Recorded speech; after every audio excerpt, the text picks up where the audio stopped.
जी के मार्गदर्शन में देश की नई संसद में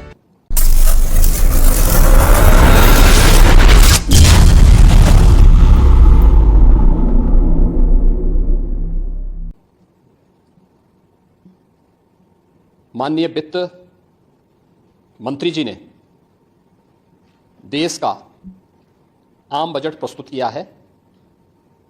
यह बजट सर्वस्पर्शी, सर्वसमावेशी, विकासोन्मुख 140 करोड़ भारतवासियों की आशा, आकांक्षा और अमृत काल के संकल्पों को पूरा करने वाला सिद्ध होगा।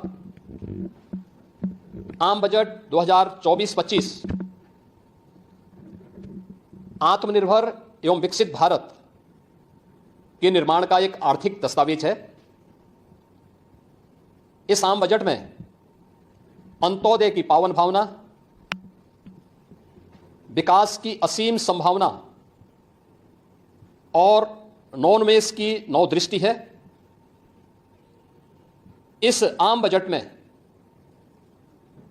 अन्नदाता किसानों की समृद्धि के लिए 1,52,000 करोड़ रुपए, कृषि और सहायक सेक्टर के लिए, महिला सशक्तिकरण के लिए 3 लाख करोड़ रुपए से अधिक का प्रावधान किया गया है। स्वाभाविक रूप से आधी आबादी, देश के सबसे बड़े राज्य उत्तर प्रदेश की आधी आबादी इससे सर्वाधिक लाभान्वित होने वाली है, और खासतौर पर तब जब उत्तर प्रदेश 2020 से ही मिशन शक्ति के कार्यक्रम को प्रभावी ढंग से यहां पर जमीनी धरातल पर उतार रहा है। सर्वाधिक अन्नदाता किसान उत्तर प्रदेश के अंदर निवास कर रहा है। उन अन्नदाता किसानों की समृद्धि में आज संसद में प्रस्तुत आम बजट बड़ी भूमिका का निर्वहन करने वाला है। युवाओं के लिए लाखों नौकरियों के साथ साथ मध्यम वर्गीय परिवार के लिए प्रत्यक्ष कर यानी इनकम टैक्स में जो नए टैक्स स्लैब की घोषणा हुई है, ये सभी अभिनंदनीय है, स्वागत योग्य है। इस पूरे बजट को अगर मैं कह सकता हूं कि यह बजट भारत को $5 ट्रिलियन की इकोनॉमी में बदलने के संकल्प के साथ ही दुनिया के ग्रोथ इंजन के रूप में भारत की भूमिका को और विकसित भारत की संकल्पना को साकार करने का एक आर्थिक दस्तावेज के रूप में यह देश की संसद में प्रस्तुत किया गया है। इस 140 करोड़ जनता जनार्दन के लिए समर्पित उनकी आशा, उनकी आकांक्षा और अमृत काल के संकल्पों को पूरा करने वाले इस बजट के लिए मैं आदरणीय प्रधानमंत्री जी के प्रति आभार व्यक्त करता हूं।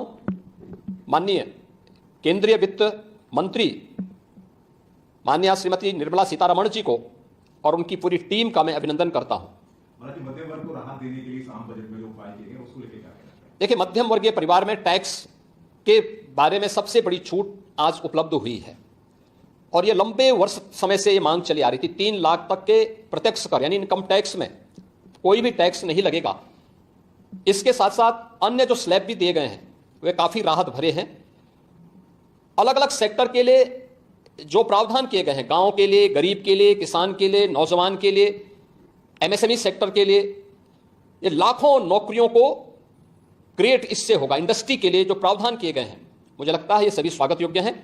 और नौजवानों के लिए, समाज के हर तबके के लिए, महिला सशक्तिकरण के लिए, अन्नदाता किसानों के लिए, सभी तबके के लिए जो कुछ भी प्रावधान इसमें किया गया है, मैं कह सकता हूं कि यह राम राज्य की अवधारणा को साकार करने वाला एक सर्वस्पर्शी, सर्वसमावेशी और विकासोन्मुख बजट के रूप में यह मोदी 3 का यह पहला बजट जाना जाएगा।